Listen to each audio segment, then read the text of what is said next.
55% চান যে তাকে বাংলাদেশে ফেরত পাঠাতে, আবার সার্টেন পার্সেন্টেজ চাচ্ছেন যে তাকে অন্য দেশে দিতে, মানে মাত্র 16 না 17% চাচ্ছেন যে সেই ইন্ডিয়াতে থাকুক।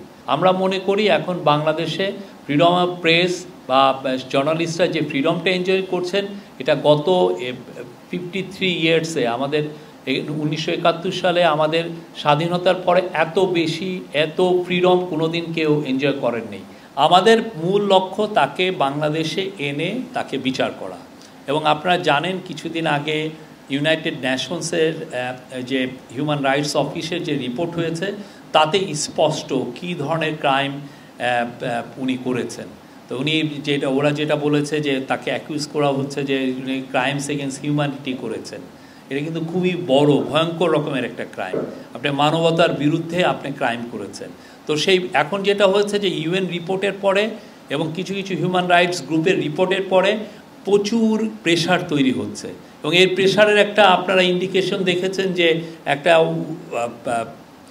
ইন্ডিয়া টুডে একটা সার্ভে করেছে, সেখানে দেখা যাচ্ছে যে 55% চান যে তাকে বাংলাদেশে ফেরত পাঠাতে, আবার সার্টেন পার্সেন্টেজ চাচ্ছেন যে তাকে অন্য দেশে দিতে, মানে মাত্র 16 না 17% চাচ্ছেন যে সেই ইন্ডিয়াতে থাকুক।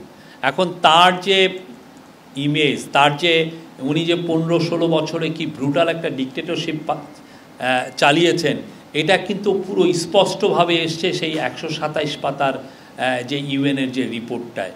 আমার মনে হয় ইউএন রিপোর্টের পরে প্রেশারটা আরও হবে। আমরা তো আমাদের মতো এক্সট্রাডিশন চেয়ে তার ইন্ডিয়াকে জানিয়েছি, আমাদের প্রেশারটা অব্যাহত থাকবে এবং আমরা চাবো তাকে এনে সশরীরে হাজির করে তার ট্রায়ালটা হতে। বাংলাদেশের মানুষ তার ট্রায়ালটা দেখতে চায়, তাকে আইনের আওতায় আনাটা সবাই, এটা আমাদের একদম টপ প্রায়োরিটি, এবং আমরা সেই লক্ষ্যে যতগুলো কাজ করা দরকার সবগুলো কাজ আমরা করছি। আমরা যে কোনো সাংবাদিকতা নিয়ে, ফ্রিডম অফ প্রেস নিয়ে যে কোনো রিপোর্টকেই আমরা সাধুবাদ জানাই, হ্যাঁ, কিন্তু কথা হচ্ছে যে অনেক সময় আমরা দেখেছি যে আইসোলেটেড একটা দুইটা ঘটনাকে সামনে রেখে অনেক ধরনের একটা কমেন্ট করা হয়। আমরা সিপিজিকে আহ্বান করব তারা যেন বাংলাদেশে এসে তারাই দেখে যায় যে বাংলাদেশে ফ্রিডম অফ প্রেসের অবস্থাটা কী। আমরা মনে করি এখন বাংলাদেশে ফ্রিডম অফ প্রেস বা জার্নালিস্টরা যে ফ্রিডমটা এনজয় করছেন, এটা গত 53 ইয়ার্সে আমাদের 1971 সালে আমাদের স্বাধীনতার পরে এত বেশি এত ফ্রিডম কোনোদিন কেউ এনজয় করেননি। আমরা কেউ বলতে পারবে না যে আমরা কোনো পত্রিকাকে বলেছি যে আপনার এই রিপোর্টটা নামান। আমরা কাউকে থ্রেট করেছি, কাউকে ইনফ্লুয়েন্স করেছি, কাউকে প্রেশার করেছি, এরকম কোনো ঘটনা হয়নি।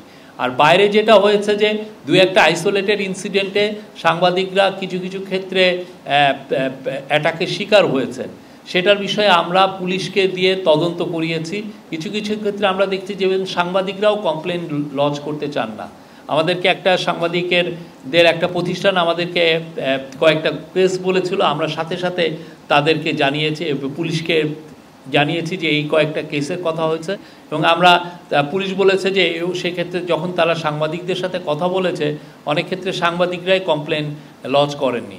আমরা চাই সাংবাদিকরা কোনো রকমের ইন্টিমিডেশন, কোনো রকমের থ্রেট, কোনো রকমের অ্যাটাক ছাড়া তারা নির্বিঘ্নে তাদের জার্নালিজম করবেন এবং তারা সব ধরনের রিপোর্ট করবেন। আমাদের এটা যদি আমাদের এগেনস্টে আসে মোস্ট ওয়েলকাম, যদি ক্রিটিক্যাল রিপোর্ট হয়। আমরা সবার ফ্রিডমে বিশ্বাসী। আমাদের একটাই কথা, আওয়ামী লীগের যে সমস্ত লিডার, আওয়ামী লীগের যে সমস্ত অ্যাক্টিভিস্ট, আওয়ামী লীগের যেগুলো সাপোর্টার যারা এই জুলাই গণহত্যার সাথে জড়িত বা তারও আগে গুম খুনে যারা জড়িত, যারা যতগুলো ম্যাসাকারে জড়িত এবং যে ধরনের করাপশনে জড়িত, সবার বিচার হবে। এটা হচ্ছে মাস্ট। এই জায়গাটা হবে, তারপরে বাংলাদেশের মানুষ, বাংলাদেশের পলিটিক্যাল পার্টি তারা ডিসিশন নেবেন যে আওয়ামী লীগের বিষয়ে তারা কি ভাবছেন বা এটার ভবিষ্যৎ কি হবে।